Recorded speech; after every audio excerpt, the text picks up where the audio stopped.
Accepting life as it is, the Buddhist path to freedom. We call it living. But if we look closely, most of what we do each day is quietly arguing with life. When someone we love leaves, whether they walk away or whether death takes them, we do not simply grieve. We bargain with reality. We tell ourselves, this should not have happened. This is not how it was supposed to be. And when a plan we cared about falls apart, we don't just feel disappointed. We feel betrayed, as if life owed us something and failed to deliver. But maybe life never promised us anything. Maybe we wrote the contract ourselves, in our own heads, with our own expectations, and then held life accountable for something it never agreed to. Almost everything we call suffering has this same structure. There is what is actually happening, and then there is the story we tell ourselves about what is happening. The gap between those two things is where most of our pain lives. Not the clean pain of loss, but the lingering kind. The kind that follows us from year to year. And we carry it so naturally that we forget it is even there. Until one day, we pause long enough to notice how heavy we have become. Over 2,600 years ago, a man looked at this pattern and asked a question we still have not answered. Not, how do I get more? Not, how do I arrange life so nothing goes wrong? But, why is it that a human being can have everything and still not be at peace? Before he became the Buddha, he was Siddhartha Gautama, a prince who had wealth, family, comfort. Everything the world tells us should be enough. And yet, none of it resolved the fundamental problem. Because the problem was never about what he had or did not have. It was about how the mind relates to experience, and the persistent way it refuses to let things be what they are. That question, why can't we be at peace with what is, lives underneath every restless night, every anxious morning, every moment we have looked at our lives and felt that something is missing. And no amount of rearranging the outside ever settles it for long. We solve one problem, and the next one is already forming. We get what we wanted, and within weeks, the wanting has moved to something else. The target keeps shifting because the target was never really outside us. The answer that emerged from that inquiry did not begin with changing the world. It began with seeing it clearly. In the original teachings preserved in the Pali Canon, the word acceptance does not appear the way we use it today. What appears instead is something more precise. Yathabhutam Jnanadasana, seeing and knowing things as they truly are. Not as we wish them to be, not as we fear them to be, but as they are right now, in this moment. This sounds simple. It is not. It asks us to look directly at what is happening, without layering a story on top of it, without running from it or clinging to it. Just seeing. And what does that kind of seeing reveal? When there is pain, we know there is pain. When there is joy, we know there is joy. When there is loss, we know there is loss. We do not say, why me? We do not say, this must last forever. We meet the moment as it is. And this leads to perhaps the most important distinction in the entire teaching. One that, once it settles into us, can change how we experience everything. Pain and suffering are not the same thing. Pain is part of being alive. The body gets sick. People we love die. Things we built come apart. This is not a flaw in life. It is life. In Buddhism, this is the first noble truth. Dukkha, the friction that comes with being a conditioned, changing being in a conditioned, changing world. But suffering, the deep, prolonged kind that weighs on us. That is something we add. The body gets sick, and then we say, "Why me? What if it never gets better?" Someone leaves, and then we say, "If only I had done it differently. If only I could go back." That entire layer, the why me, the if only, the this shouldn't be, is not the pain itself. It is the mind's response to the pain. And it is that response, more than the original event, that stays with us for months, for years, sometimes for a lifetime. If we watch carefully, we can sometimes catch the moment it begins. A brief gap between the event and the story. Just a fraction of a second. Before the mind rushes in to explain, to judge, to resist. The event is one thing. What the mind does with it is something else entirely. And it is in that gap, that tiny, almost invisible space, where the possibility of a different relationship with life begins. In the teaching on dependent origination, Paticca-Samuppada, this pattern is traced to a key link, upadana, which means clinging. We cling to pleasant experiences, wanting them to stay.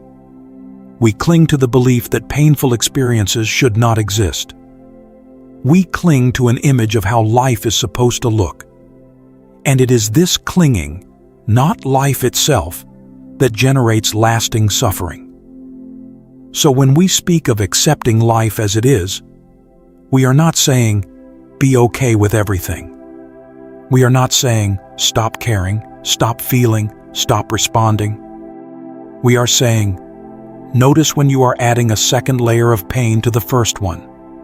Notice when you are fighting with what has already happened. And as best you can, let this moment be what it is, even when it is not what you wanted. The pain of loss is natural. The pain of this should not have happened is something we create. And the entire Buddhist path is, in a sense, an invitation to stop creating unnecessary suffering, not by shutting down, but by waking up, by learning to be with what is here, rather than living in the war between what is and what we wish it were. There is a fear that most of us carry when we hear the word acceptance. It sounds like giving up. It sounds like letting life walk over us. No one wants that. So let us look at what acceptance is not. Acceptance is not passivity. The life of the Buddha after his awakening is perhaps the clearest example. He did not withdraw into silence. He walked across India for 45 years. He taught. He faced opposition. He dealt with illness in his own aging body. He watched close disciples die. And through all of it, he continued, present, responsive, engaged. That is not surrender. That is what it looks like when clarity and compassion move together. There is also a subtler trap, one that catches even sincere practitioners. It is the trap of turning acceptance into an identity. We read the teachings. We practice. We begin to feel calmer. And then one day we tell ourselves, I have let go. I am past this. We mistake a period of calm for the end of the journey. And then, life tests us. We open a drawer and find a photograph of someone we once loved. We hear a song tied to someone who is no longer here. And everything rushes back. Suddenly, we are not the person who has let go. We are just someone who is hurting. And often the real weight is not the emotion itself. It is the shame that follows. We think, what is wrong with me? I thought I was past this. But that shame is misplaced. The ache we felt when we saw that photograph is not weakness. It is proof that we loved someone genuinely. It is our humanity, not our failure. The problem was never the feeling. It was the story we built around having let go. And then the disappointment when life showed us the story was premature. This happens to almost everyone who sincerely practices. It does not mean the practice has failed. It means we are still in the middle of it, which is exactly where we are supposed to be. True acceptance does not announce itself. It is more like sleep. We cannot say, "I am sleeping," and still be asleep. The moment we need to tell ourselves, "I have accepted this," there is still something unresolved. The path is long. It does not ask us to be finished.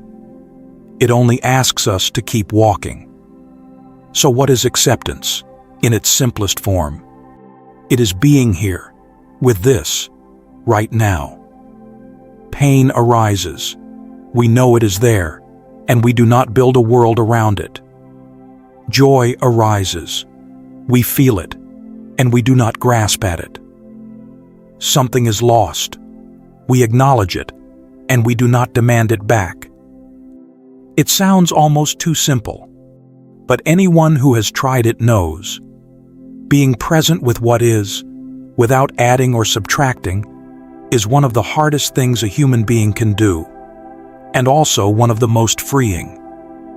This is the spirit of what the Pali Canon calls satipatthana, the four foundations of mindfulness: awareness of the body, of feelings, of the mind, and of mental phenomena.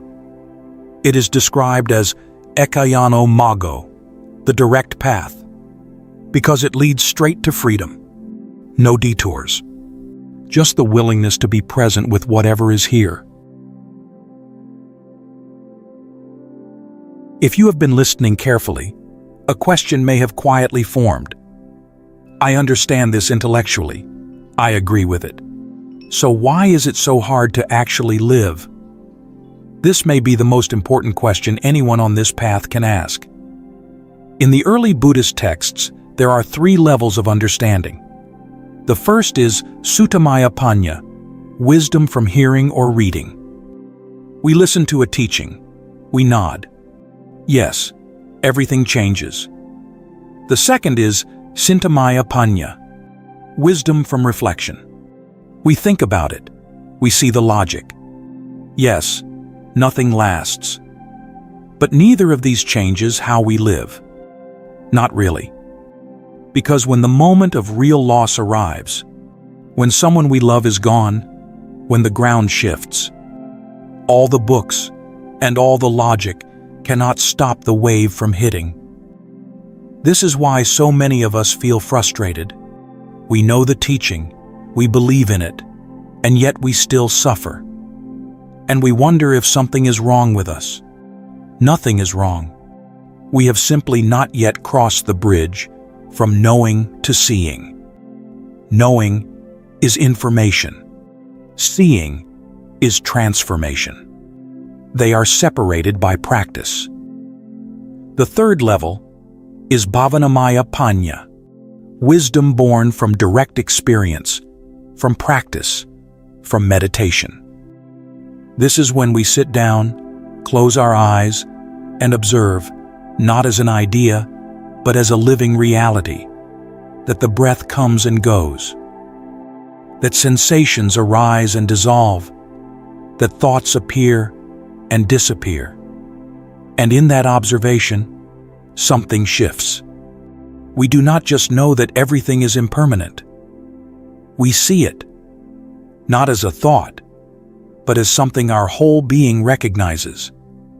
And once we have seen it that deeply, we cannot unsee it. When that kind of understanding settles in, acceptance is no longer an effort. The hand simply opens, because we have seen directly that what we were holding was never solid to begin with.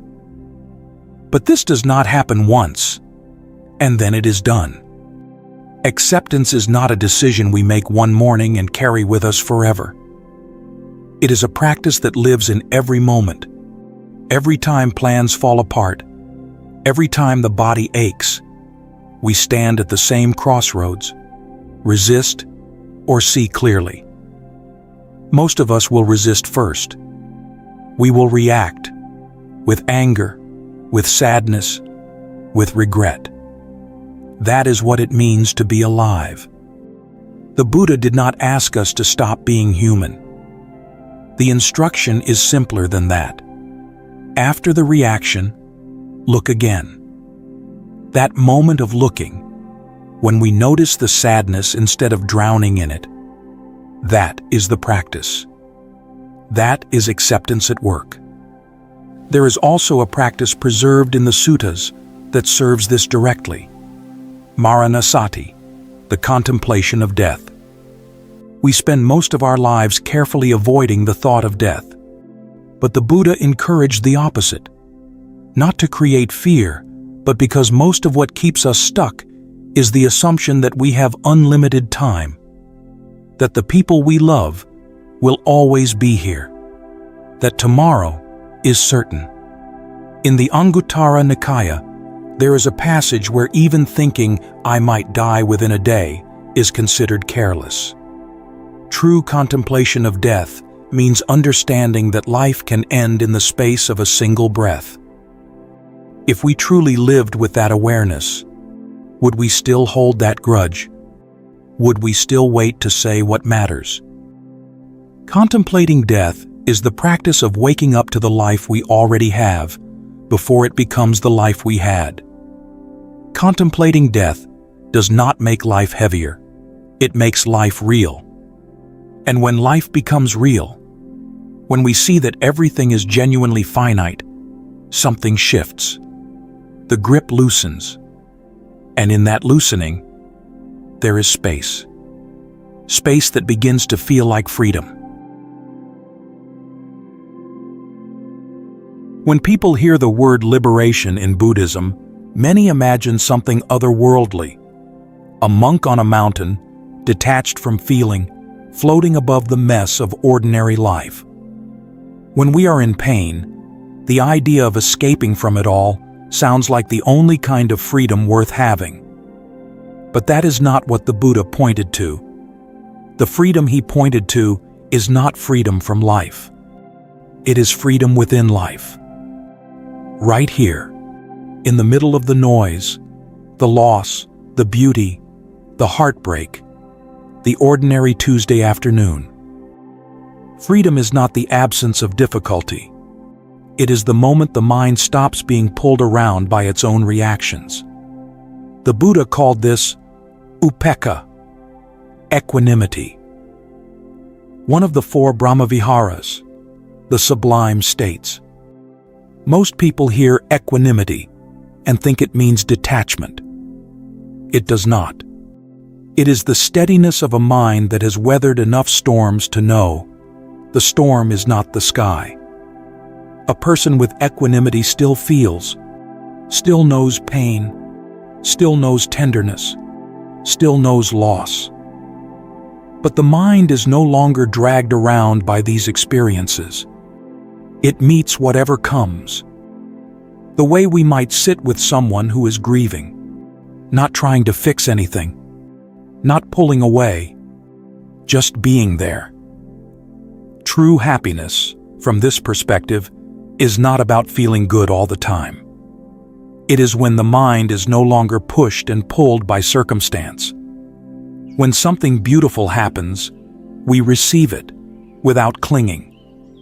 When something painful happens, we feel it without breaking. Not because we are numb, but because we have found ground that does not shift with every change in weather. This is where acceptance and freedom meet. We cannot be free while we are at war with reality. Every act of resistance binds us tighter to the thing we are resisting. The more we push against what is, the more defined we become by it. But when we look directly at life, all of it, what we wanted and what we did not, and we say, I see this, I am here, I am not running. Something that was tight for a long time begins to let go. Think of the sky and the clouds. The sky never pushes the clouds away. It never holds them in place either.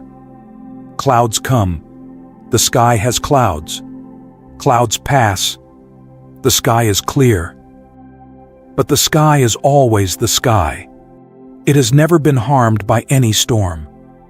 It remains vast, open, because its nature is larger than anything that passes through it. Our awareness is that sky. Our emotions, our memories, our losses, our joys, they are weather. Some days the clouds are thick and heavy. Some days the sky stretches open and endless. But the sky does not become the clouds. It was never the clouds. And remembering this, not as an idea, but as something we know in the deepest part of ourselves, this is what acceptance finally means. Accepting life as it is does not mean we stop feeling. It does not mean we walk through the world untouched.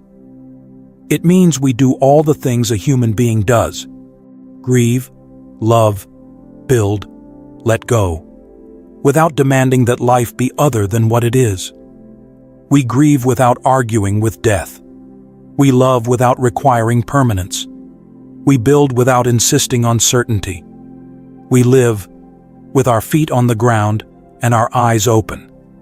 And that, in the end, is freedom. Not the freedom of escaping to some other place, but the freedom of being wholly here, in this breath, in this moment, whatever it holds. The Buddha left behind 3 observations that, if truly seen, open everything. Sabbe sankhara anicca, all conditioned things are impermanent.